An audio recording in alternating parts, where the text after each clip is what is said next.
مونږ په خبره نه پوهیږو. یو ملا مسله کوله چې کم شی چې ونیسئ نو بیا یې پرېږدئ مه. مطلب یې دا و چې کومه نیکي یو ځل شروع کړي نو بیا هغه نیکي پرېږده مه. خو هغه ملا اختصار نه کار واغستو وی چې رونو چې کم شی ونیسئ بیا یې پرېږدئ مه. دغسې پکې یو ناست و هغه واورېد وی والله چې کم شی ونیسم چې زه بیا پرېږدم. په لاره روان دی یو سړي نه خر وتښتېدو. دته یې وی بچیا لږې راواړوه. ده ورپسې منډه که چې منډه که خر مخکې دی ورپسې بل څه یې لاس له ورنه راغه د خر لکه یې لاس له ورغه لکه یې ونیو. او چې د خر لکه یې ونیسي خو هغه لتې کي که نه دواړه لتې شروع کي. اوس خرې په لتو وایي او ده لکه یې ټینګه کړې ده چې که پرې مې خوا نو د ملا په مسله مې عمل نه راځي. ځکه چې ما وعده کړې ده چې کوم شی ونیسم نه پرېږدم. غاښونه یې په ټول مات کړه خره په لتو لتو.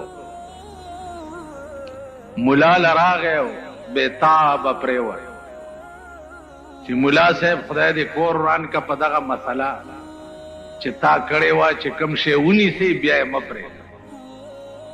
سړي نه خر تښتېدلی او ما رانیوه چې لکۍ نه مې ونیوه که مې پرېښوی خو ستا په مسله مې عمل نه راتلو او چې مې نه پرېښو زما یې دا حال کو ټول غاښونه مې مات.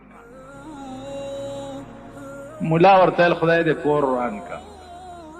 نو زما د مسلې دا مطلب و چې د خر لکۍ ونیسې نو بیا یې مه پرېږده. نو مونږ هغه قوم یو.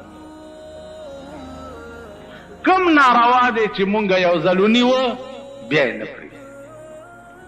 روان چې ونیوه بیا یې پرېږدو. منځونه شروع کړو بیا یې پرېږدو. حج وکړو چې د حج نه راشو حجي پوکم رانه جوړ شي.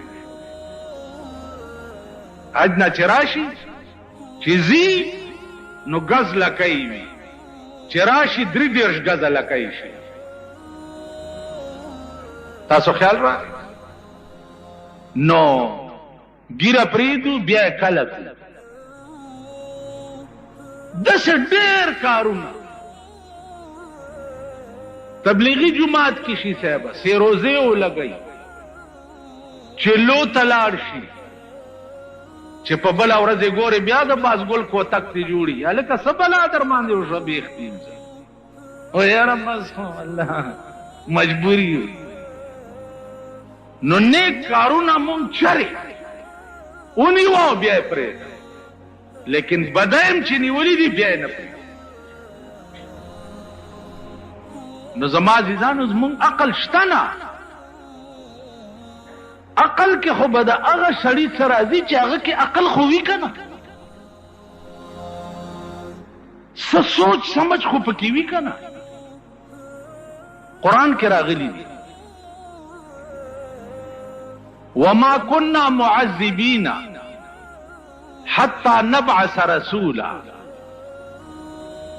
زب ترغی یو قوم ته عذاب نه ورکوم چې ترڅو مې هغې ته رسول نه یې لېږلی.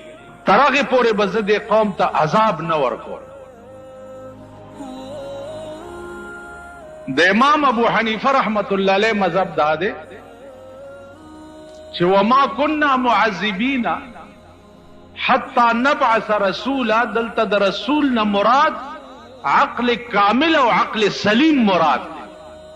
دا مصطلح رسولان نه دی مراد. زبا ترغی یو قوم له عذاب نه ورکوم چې څو پورې مې هغه قوم ته عقل کامل نه ورکړي. د امام ابو حنیفه رحمت الله علیه مسلک دا دی چې 1,24,000 پیغمبرانو کې که یو پیغمبرم دنیا ته نه وی راغلی نو هر سړی په دې مکلف چې په عقل باندې به د خدای پیژندې. وګوره ابراهیم علیه السلام معشوم بچے نوری ولید قال هذا ربي دا زما خدای دی فلما فلا چنور پریوتو ابراہیم علیہ السلام قال لا احب الافلین فنا کیدون کے زما خدای نه دی سپوږمۍ ولیدا هذا ربي فلما فلا قال لا احب الافلین معشوم دغیږي بچی تا په عقل کامل سره دا معلومیږي چې الله لا زوال ذات دی الله موجود ذات دی افنا کیږي نه نو که پیغمبرانو کی یو هم نو راغلی نو ار سړی په دې مکلفو چې په عقل کامل بد خدای پیژني لکه ګوره د رسول الله صلی الله علیه وسلم او د عیسی علیه السلام په منځ کې شپږ سوه کاله فاصله وه سکم زیات دې ته زمانه د فطرت په دې شپږ سوه کاله کې پیغمبر نه و اوس علما وایي چې دې شپږ سوه کاله کې کم خلق پیدا شوي دي ما په خبرو پوهېږئ خبرې ګرانې دي مشکله ده چې پې پوهېږئ ماما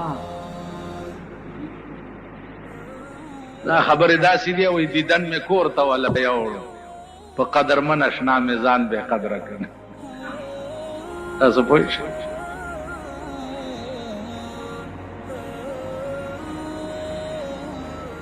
اوس فطرت الوحی علما لیکي چې په